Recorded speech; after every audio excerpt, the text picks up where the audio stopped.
Welcome to the Win, Make, Give podcast. This is Ben Kinney. Today I had to persuade Bob Stewart to show up, and I had to influence Chad to stick around. Wait a minute. What's the difference? The difference between what? Persuasion and influence. Exactly, gentlemen, because that's what we're going to talk about today and for the next couple of episodes. So I was persuaded. Is that why you bring me a Diet Coke? Like every time we sit down, you show up with gifts? Is that part of your tactics you're deploying on me here? It sure could be. It could just be plain old evil manipulation, everybody. So let's dive in to the two words of the day, influence and persuasion. John Maxwell actually defines leadership as simply influence. And I think that's a good place to start. I read another article that said influence, on the other hand, can be defined as the capacity to become a compelling force that produces effects on the opinions, actions, and behaviors of others. It's a force. What causes that force? Our reputation, our position, our authority, our results. There are lots of things that lead up to our ability to influence people, including, our professional results or our personal results or our knowledge or our awards or our recognition. There's so many things. Influence is incredibly important. What's persuasion? Persuasion is winning over somebody, getting them to take action to something, Chad, like buy a product, agree with our new idea, take us up on an offer, do whatever. It's action related. Yeah, influence is something that we deliver. What were you going to say? I said, I think you had a definition here of persuasion is presenting a case in such a way as to sway the opinion of others, make people believe certain information, or motivate a decision, kind of to take what you were just saying. Yeah. Whereas influence is having a vision for an outcome, a situation, and motivating people, we're influencing them, so to speak, to work together towards making it a reality without force. If you don't do this, I'm going to shock you, or coercion, manipulation, right? Okay, so it's that vision that you have. You drive so well. You always have that big vision, and you're able to motivate people to follow along, whereas persuasion isn't just, here's where we're going, let's go. Persuasion is convincing me I need to buy whatever you're selling today. Yeah, exactly. What I want to imagine is I influence the people in my organization to do things because they want to be a part of our goal and our results and our success, and they want to take advantage of the rewards.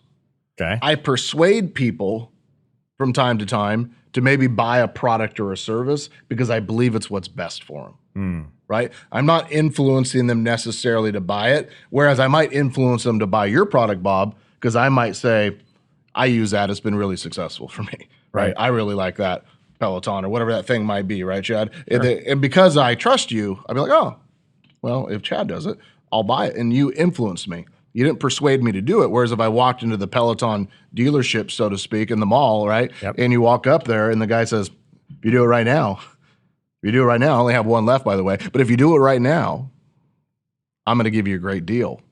It actually expired yesterday, but if you do it today, that's persuasion. So we're going to talk about both. Now, there are multiple ways to influence somebody, and let's talk about these real quick. Number one, logical. You can influence people through a logical manner. That is where we tap in to their rational, their intellectual, is this the right thing? So this doesn't work on Bob this way is what you're saying. That's right. I'm totally off the wall. Nothing rational about him. He's mathematical, though. That is true. Right? So if I went to Bob and I'd say, Bob, by doing this, it will equal that, and you look at that and you believe the math, you would probably say, I could be influenced by that. If I do this, I get that, and you can prove it? That makes sense to me. That's logical. Okay. Logical. Whereas if I said the next one, which is an emotional appeal, I would be connecting my message, my product, our goals, whatever, our projects, to your goals and your values. Here would be an example. Bob, take a second for me right now. Just daydream. Just look 3 years down the road. And if this particular problem was solved and you never had to worry about money or health or whatever this thing is, how would you feel? Feel pretty good. And then I'd say, can you see how doing this would get you there? I'm appealing emotionally to that feeling. I mean, you literally asked me how would that make you feel, right? I mean, the emotional appeal. The last way to influence is a cooperative approach, a cooperative appeal. That's where you work together, you collaborate, or you consult, or you coach, you mentor, you create alliances. That's where we're working together to make this change. Bob, what if you and I join the gym together and we work out every morning from 7 to 8? I think that's a good idea, Ben. Let's not invite Chad. Right. So what are the 3 ways to influence? Logical? Logical, emotional, and cooperative. Yeah. Okay. What are the words that you know would be logical? Based on this data here, can you see, Chad, that it makes sense for you to do X? So that's the thinking Yeah. words in there, whereas emotional, we're going to get to that feeling kind of words that go along with that. Yeah, and emotional. Wouldn't it feel awesome if you never had to worry about that? Now, I've been in sales and I've been in leadership like you all for a long time, and I've sat at tables where I had to use both. Sure. I've sat at tables where I had to use all 3. Like to a wife, I say, can you see mathematically how this is going to net you more money? Right? And to the other spouse, what would it feel like if you had room to work on that car? What would it feel like if your kids had a yard? If you were in this blah, blah, blah, right? And then I think we can do this. Like if we all come together, I think that I could make this a reality. And that's the cooperative piece you just added at the end. So you've got the thinking, which is that logical. You got the feeling, which is emotional. And then you've got getting in the boat with them for the cooperative. And people fail to influence because they fail to realize there's more than one way. Logical people tend to always prove it, right? Emotional people tend to always feel it. Some people just want to work together to make everything work, right? I had a buddy, I don't know if he listens to this podcast, his name was Jack, and he came home and came to work the next day and told me about coming home and talking to his wife. And he said his wife, I think her quote was, "Logic isn't everything and feelings aren't nothing." That was the exact example. Is like she felt that it was the right decision. He would always try to prove her wrong. And anybody that's successful in relationships knows that being right is no longer the most important thing. Yeah. So there are tactics to influencing people. Awesome. And those tactics are simple, and we're going to go through them relatively quickly. Okay. One of the tactics is reasoning. This goes back to the first way. That's where you use logic, facts, data, or evidence to show that this request or this vision or this goal or this activity is important, feasible, the next right move. Got it. This type of tactic is used all the time in corporate America. It sounds a little something like, hey, can you see how getting this done would create this result and how that would be good for our customers? You know, people that come in with their TPS reports and their spreadsheets and their org charts and their, whatever that thing might be. This type of tactic, research says, it's done best when you already have credibility, influence, and a relationship with somebody. Here's what I mean. If I was to walk into the room and I was to say, here's the data, and you guys didn't know me, you would first try to see if my data was right. But if you had a history of me having accurate data, right? I walk in and say, here's the data. You would look at the data and say, that makes sense. Let's do it. Sure. No opinion coming from this. Yet isn't it amazing how we'll watch the news and you'll believe the data if you believe that station?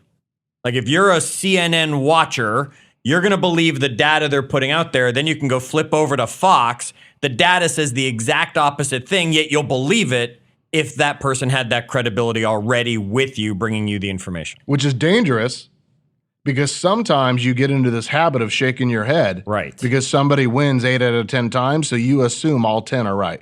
And you could get into a trap in an organization. Okay, so that's one way, was reasoning. What's number 2, Ben? Is consulting. And we talked about that already, but that's where we enlist other people to be a part of the conversation by suggesting plans or asking great questions to help people come up with the answer that you might already had. Now, why is it important that they come up with the answer instead of you? Well, they'll believe themselves. Yeah. They never lie to themselves, They'll right? buy into it if they had a part in coming up with the answer. I have meetings all the time where I know the outcome I want, and I will take them on a journey until I get to that spot. Yeah. Then sometimes in those meetings, one of us will go, all right, Ben, clearly you're trying to get us somewhere, right? And we can't get there. Can you just tell us where we're going? Where's the ending? Because we know you're taking us somewhere to self-discover. A very effective approach, right? Most of the time we don't get to that spot where we're all lost, right? You're able to lead us there. But yeah, super effective. And, you think about these answers. You guys ever had a time where you paid money, you hired a coach, you got to a mentor, you went to a class, you read a book to give you an answer that you already knew? You always know the answer.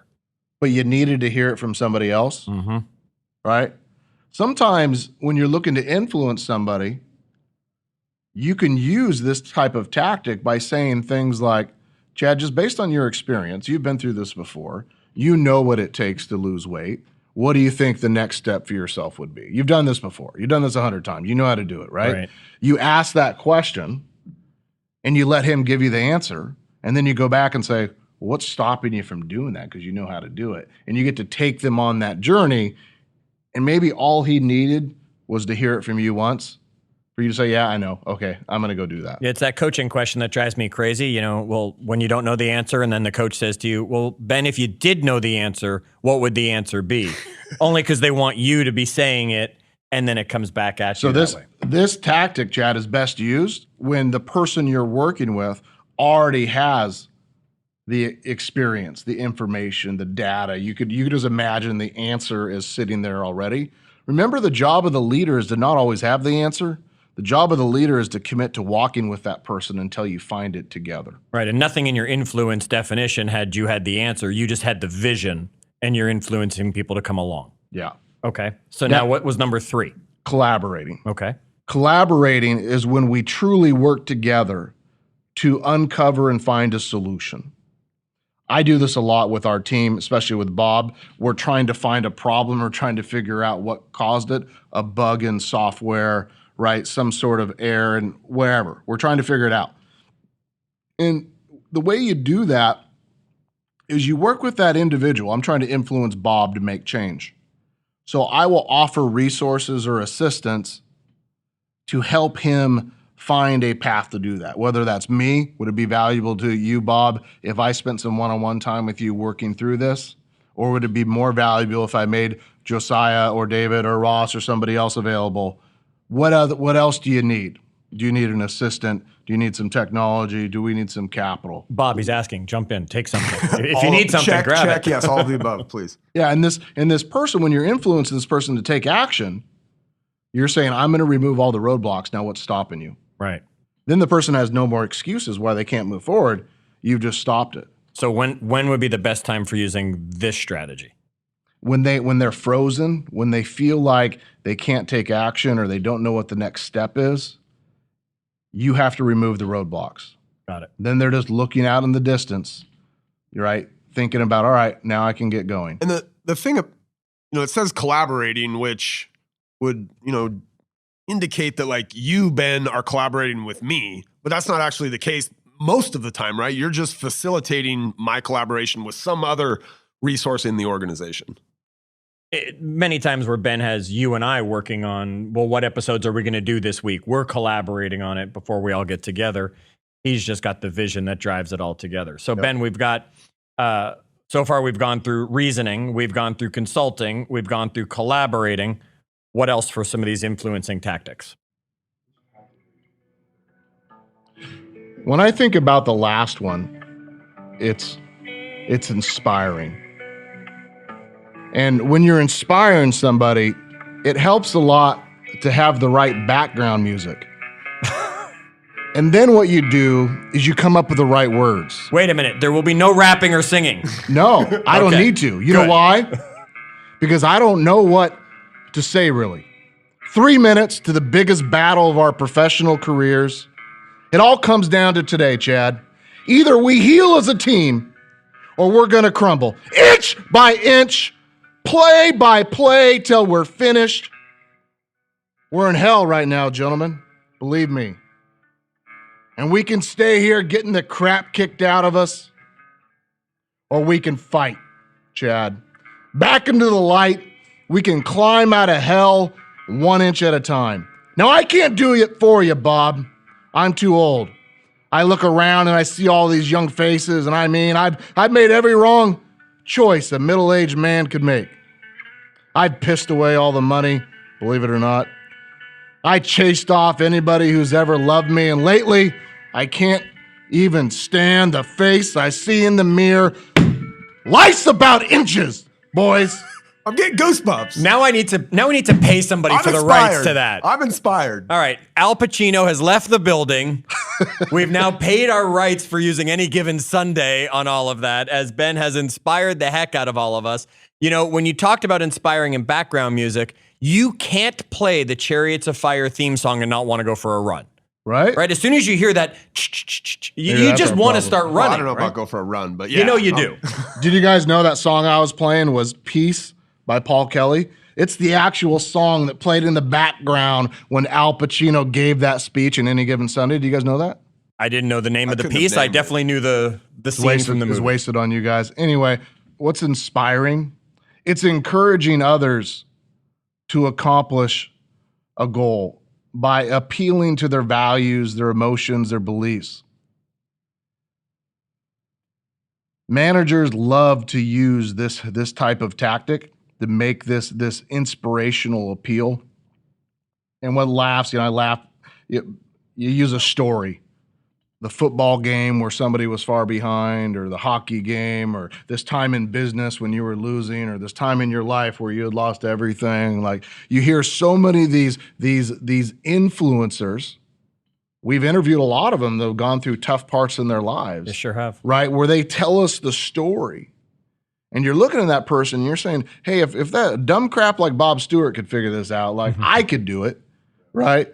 If a knucklehead like Ben could do it, then you're like, whoa, anybody could do that one. I think a lot of the feedback we get, like in our Facebook group, or when people reach out to us directly, a lot of the influence is around this inspiration. Yeah. Right? They feel inspired by something they heard, or that dumb shit, Bob can do it, right? I could do it. But it's definitely inspiration is why most people reach out to us, right? They're sharing that they were inspired. Or it's something in one of the interviews. You know, they were so inspired by something that someone said from one of these interviews that we've had. You're absolutely right. It's a huge form of influence. And we do it sometimes without even realizing that we're doing it, just because we've been there before and we're telling the story. The inspirational approach is done and is best done, Chad, when people look at that person as an expert or somebody they trust. Okay. Right? And they're looking at that person and they feel inspired to become what that person has become, or what that person has, or what that person has done. And they look at where that person has came from and they realize that person's journeyed a lot farther than they ever have, or they have to go to get to where that person's at. And it seems possible. That's awesome. So we influence people by having logical approaches, by consulting them, asking them questions, walking hand in hand with them on the journey, or by collaborating and removing roadblocks, or by flat out inspiring them to take action. That reminds me of a statement we say here often, that it's so much better to empower people than it is to impress them. Say it again. It's so much better to empower people than to impress them. What that says, Chad, is that when people are impressed, they're going to come up with all these reasons why they can take action. When they're empowered, they're actually influenced to take action, right? I believe I can do that. I feel empowered to do something. Too many podcast speakers, trainers, inspirational people are impressive. Not enough of them are truly empowering.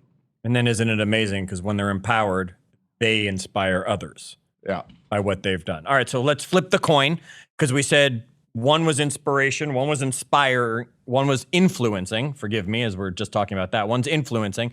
The other side of that coin was persuasion. I gave your definition a little bit earlier on persuasion, of presenting a case in such a way as to sway the opinions of others. Let's talk a little bit about persuasion and how it's different, Ben.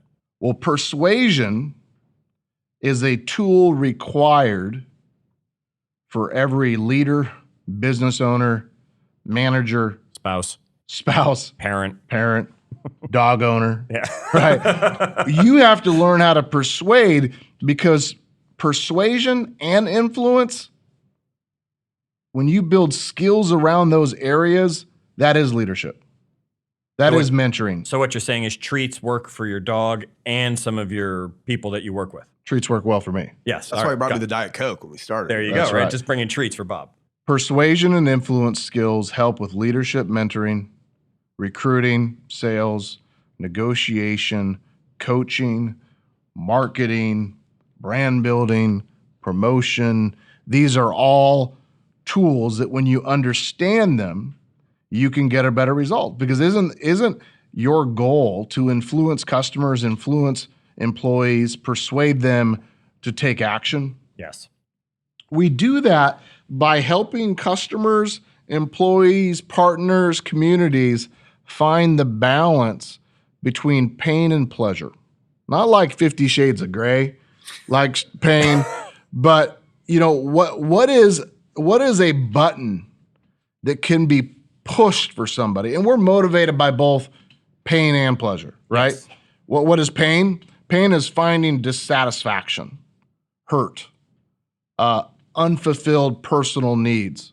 So that when you find those things, you can use it as a key to motivate others or yourself to create change or take action. Because people will run away from pain all day long. Once they realize it.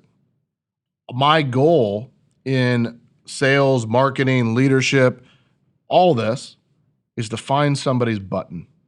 A button that if I pushed, they would make change. My wife calls it the pain point. I mean, she's like a classically trained salesperson. What's their pain point? Yeah. Yeah. That's one approach. One would be the positive point, right? Not just a negative button. A positive would be, how would you feel if this is no longer an issue? If you're dreaming about something positive in the future. The negative one would be, if you look forward in 5 or 10 years and nothing has changed, how would you feel? If because of all the things you've done, you lose your custody or your marriage or your business, or you have to lay off employees, how would you feel? That is a painful button if you're dealing with somebody who cares about people. Okay, so things. Which way? I mean, are people more likely to run for pleasure or run from pain? What do you feel? I think it depends on the person. I'll tell you, I'm more motivated by fear of loss than I am by gaining something. Just the way I'm wired. I'm motivated by not letting people down, not getting something new. Bob, what about you guys? I feel like this is one of those, which side of the bed did I wake up on this morning, right? I think if you were to ask my wife, I'm probably equally balanced between these things. And it's really just a matter of which side of the bed did I wake up on? I mean, I don't know if that's a cop-out answer. If you were forcing a gun to my head, I'd probably say I'm more motivated by pain for some of the similar reasons Ben said. I don't like to disappoint people, let people down. I'm pretty balanced here, I think. It's the same thing for me. And I remember when I first went to work with you, the first thing you did, Ben, was you actually reached out to my former leader and you asked right then, you said, what's the best way to motivate him? And there was a pain point right there that they just handed over to you and you were able to say, good, all right, you don't do this, this is what's going to happen and that's going to hurt, isn't it? And it was like, yes. And I was like, and it would never allow it to happen.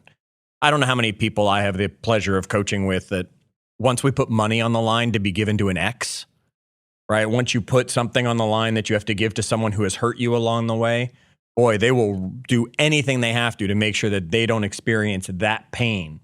But I could put whatever pleasure it is in front of them, and it doesn't matter what bonus is waiting at the end of them. They're not going to go get it.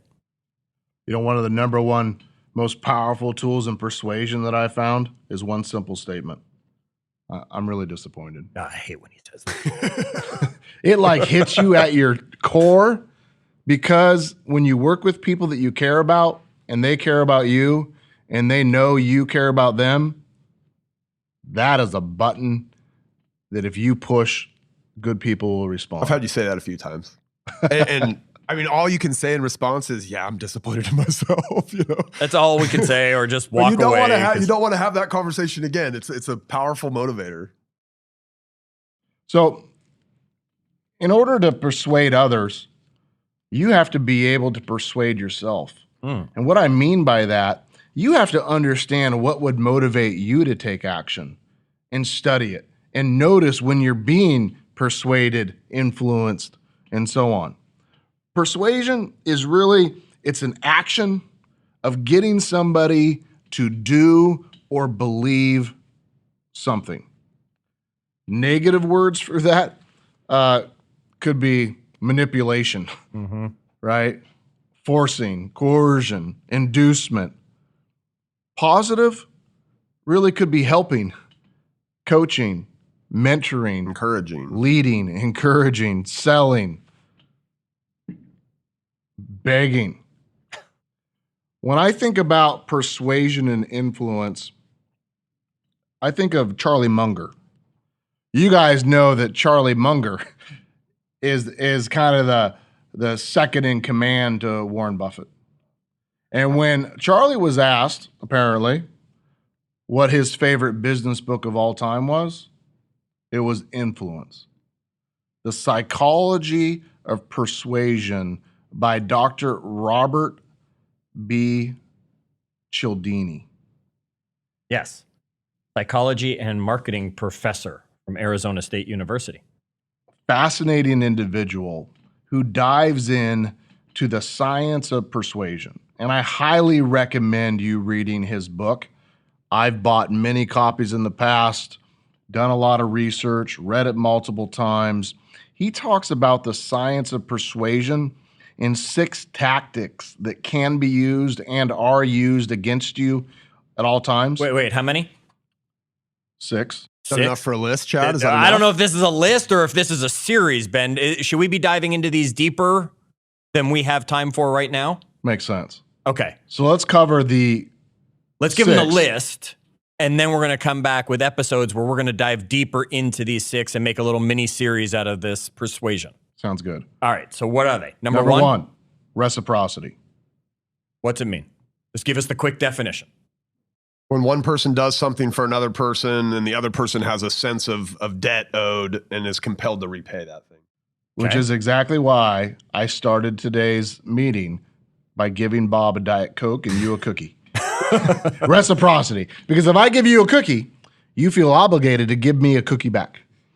I did give you one back. There was one left over in the back. Perfect. All right. Number Chad 2 on gave the Ben list. the end of his cookies. That's Number 2 on this list, Ben. Scarcity.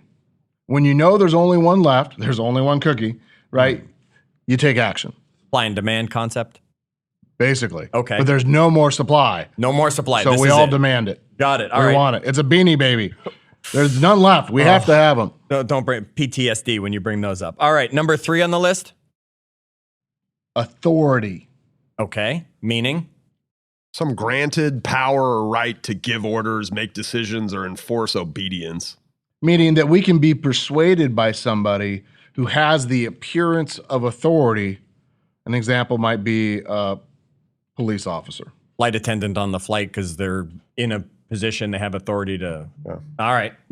Somebody in a uniform. Got it. Okay. Number 4. Consistency.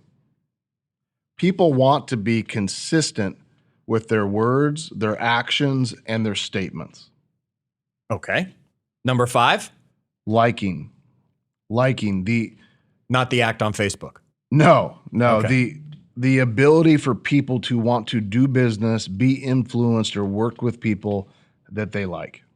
Okay. obvious. And How to number win friends and influence people 101, so to speak. All right, another great book. All right, and number 6 on this list? Consensus. Meaning? When people are uncertain, they look around to see what everybody else is doing. Like, you're out in the ocean and everybody starts swimming frantically towards shore. You don't even have to know that there's a shark. You just start heading. Plus, magically, whenever there's a shark, you hear the music. People start running.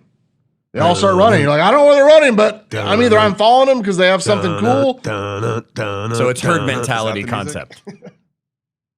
You go to the grocery store. Everybody's buying toilet paper. You're like, wow, what do people need so much toilet paper? Like, I don't need that much toilet paper. And then everybody's filling up their carts with toilet paper. Like, what is it that I don't know about toilet paper? I need more toilet paper. And then you fill up yours with toilet paper.